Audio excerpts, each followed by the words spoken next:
ChatGPT's default and premium models search the web differently. So this is an article from Search Engine Journal. Again, I thought was absolutely fascinating, but I also wasn't surprised. And let me tell you why I'm not surprised.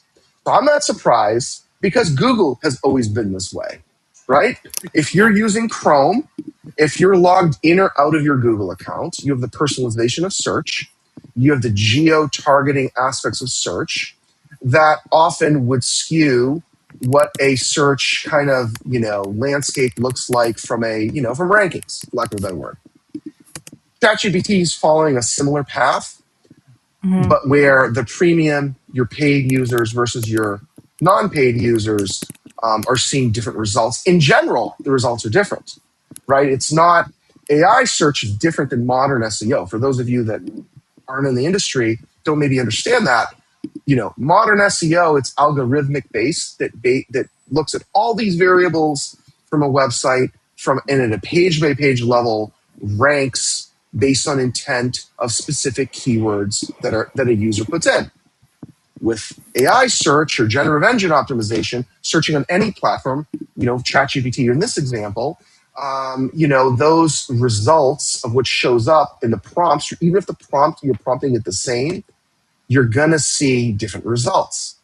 The moral of the story that I took away from this, I say, okay, that's great that they're different, right? The paid versus non-paid for ChatGPT, but the reality is the same. You still need to market. You still need to do your on-site optimization for AI search. You still need to have your content marketing strategy. You still need to build citations and market the business lots of ways. That is why it's imperative to market lots of ways so that your brand, your product, and your company can come up in the conversation for those non-paid visitors that don't have a paid ChatGPT account and your paid premium subscribers as well. So, Catherine, John, what do you guys think on that?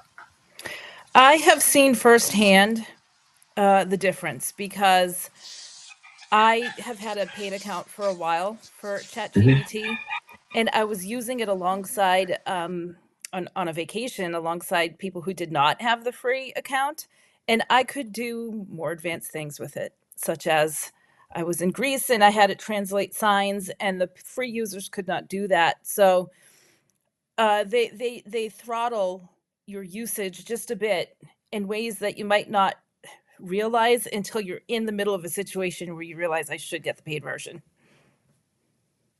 And I just had Yeah. access to better information when I was looking for information for Well, things, like even sightseeing stuff.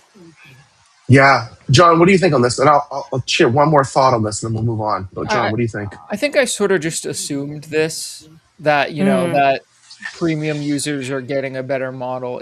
Is it fair? Is it necessarily right? I don't know. But I think it just makes sense that the paying users are going to get a better product Oh, just yeah. because you can't. Hmm. It uses more power, of course, and then you can't give the most power using thing to someone who's not paying because you're going to end up losing money on that. Well, Hmm. you're talking about losing money. ChatGPT's already lost Yeah. losing money. Oh, you're They're going to they're bleed bleeding. more They're money. bleeding. Right. Yeah. Yeah. So it's kind of like I agree. I mean, you know, again, people. I recommend having paid accounts for these platforms. If you're going to use it in a professional Yep. setting, then yes, paid accounts for sure. Um, yeah, it's interesting. It'll be interesting to see how this evolves for sure. Hmm.